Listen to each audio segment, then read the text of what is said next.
qandaq qilgan vaqtida rahat yashag'ili bo'ladi deb savol so'radi. Men uningga hech qandaq narsadan, hech qandaq kishidan umid kutma. Umid qancha cho'ng bo'lgan sari umidsizlanish shuncha cho'ng bo'ladi deb javob berdi.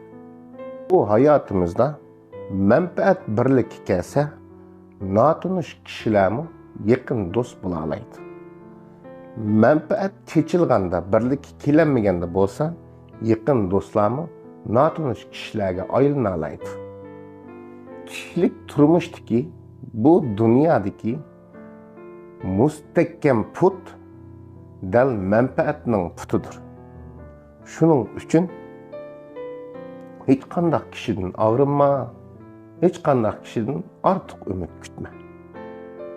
Odam mohiyatining eng qorong'u tarafi shuki, sizning hech qimmatingiz yo'q vaqtida siz mushukdek muloyim, mushukdek yumshoq bo'lsangizmi, kishilar sizni tuki tushidi deb ko'zga ilmaydi.